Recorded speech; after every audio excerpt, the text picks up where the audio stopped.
Another day, another innocent European being stabbed by a foreign savage. For no reason whatsoever, in Burnley in the UK, a migrant man walked up to a random white British woman and stabbed her in the throat. Before we get to that video, we have more of a homegrown video. This one's from Cork, recorded by Tracy Emily King. In Cork, an aggressive migrant is taught a valuable lesson by an Irishman. This foreign migrant here is going crazy. He's shouting at people, and because there's no police around, there's no Gardaí around to actually stop these people and curtail these people, the Irish people themselves, the citizens, have to take matters into their own hands. You know where you are? You know where you are? What are you gonna do with your second? You have one last second here. Hey!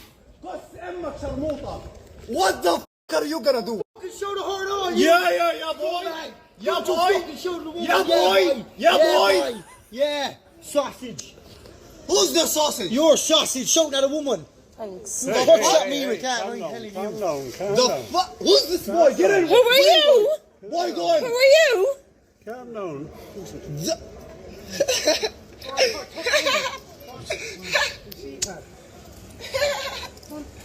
Calm down, or you'll Don't sausage. No, hey, don't. Hey, how's this? Flat-backed. Once again, we see some foreign nutcase roaring, shouting, and spitting on the Irish people get dealt with. You know, this is what's going to happen now constantly. You're going to have people that are coming here, and I thought he was Eastern European, but I could actually hear him speaking like Arabic. Could be Lebanese, could be Syrian. The guy was the most vague ethnicity of all time. When I saw the guy, like, he could be like half Pakistani, half something else. You know, he almost looked like Sri Lankan or one of these countries, okay, from South Asia. Lord knows where this guy's from. He's shouting, going crazy. We don't know why. He's spitting on people. He's spitting on old ladies.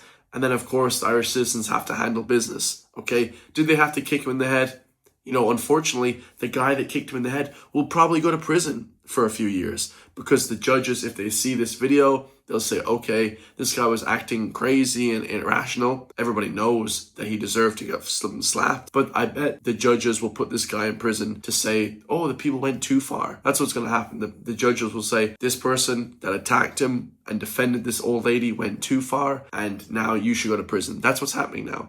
The Irish government is racist towards the own Irish people. Our own Irish people are getting attacked every day, but for some reason, the Irish government won't protect us, so now we have to protect ourselves. But if we protect ourselves, we go to prison.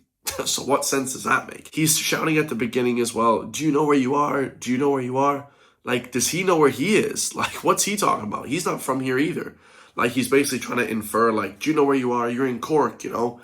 And it's like, but this guy isn't from Cork either. So just a madness. And I was in Dublin the last day. You know, you see these guys sitting on the side of the road.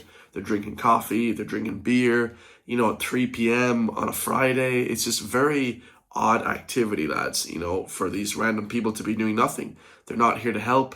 They're here to basically live off the taxpayer. And it's a sad case. I mean, and it's going to be sad for them, and it's going to be sad for us once they start attacking us. How many times is this guy going to take that punch before he gets a knife on him and attacks him? You know, even attacking or defending yourself from one of these people is dangerous. Okay, if they attack you, they might pull out a knife. Who the hell knows? So very, very dangerous situations. But while all that's going on, we have the actual Irish government saying that the tricolours are dangerous, not migrants shouting, spitting on us, stabbing us, trying to behead us. What does the Irish media talk about? Shane Coleman talks about how tricolours are flying everywhere on the Path to Power podcast. What a complete joke, lads.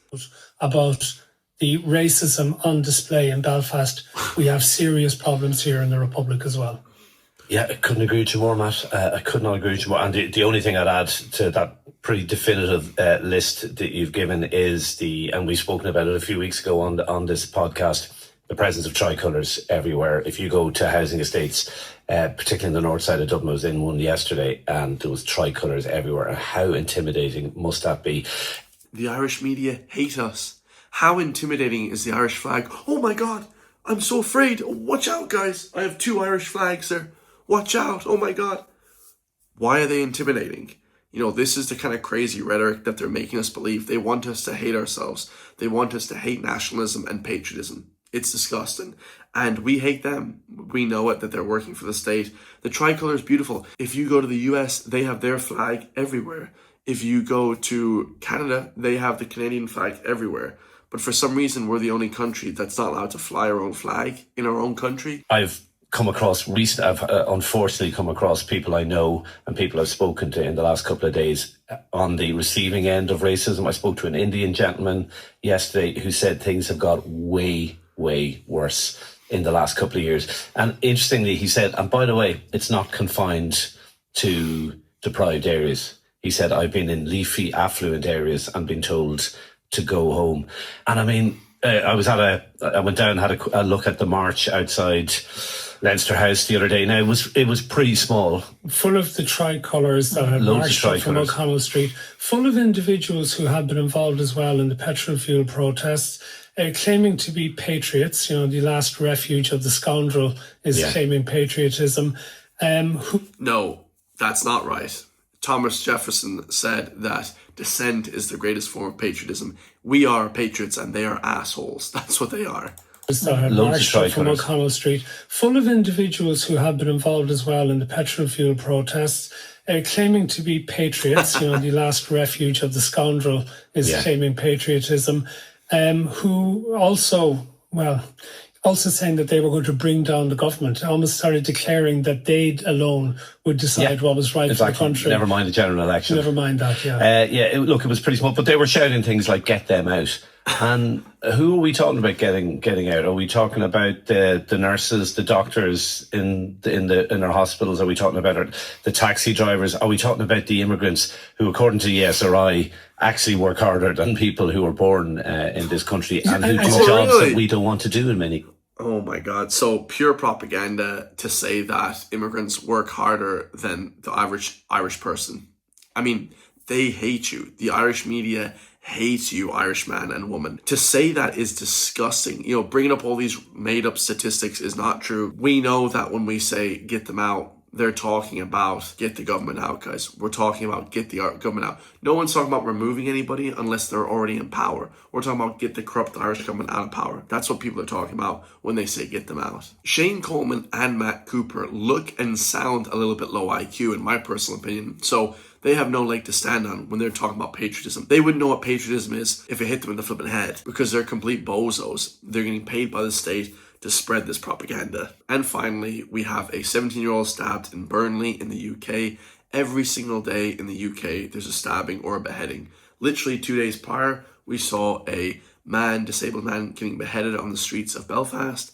And now in Burnley, just today, we have reports of a 17-year-old female cancer patient in Burnley Hospital is attacked by an unprovoked Pakistani man and stabbed in the throat. That's what we have now.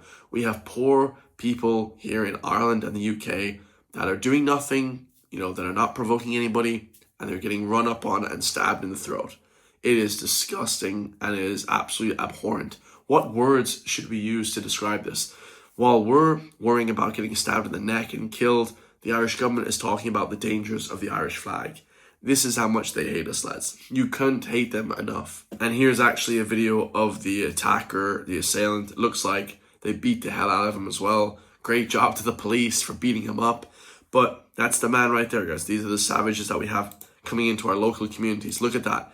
That is a man that is deranged. We saw the man as well, the Sudanese man that's trying to behead the Irishman. Okay, absolutely horrendous stuff. So we have to basically fight for our life every single day on the street. Who's going to be next? Okay, every day there's a new victim. Like the National Lottery says, it could be you. We're going to have to take the National Lottery's slogan, the Irish National Lottery, it could be you. You could win $1 million. We're going to have to use that now for the next stabbing victim here in Ireland. It could be you. Who's it going to be, guys? It could be you next. It could be your brother, your kids, your dad, your parents. Who's going to be the next fatal stabbing victim? Let me know your thoughts. I love you all. If you want to support me, hit the join link underneath the video. Become a member today for just €3 per month. Help me push back against the woke Irish media. And I'll see you all in the next one, lads. Peace.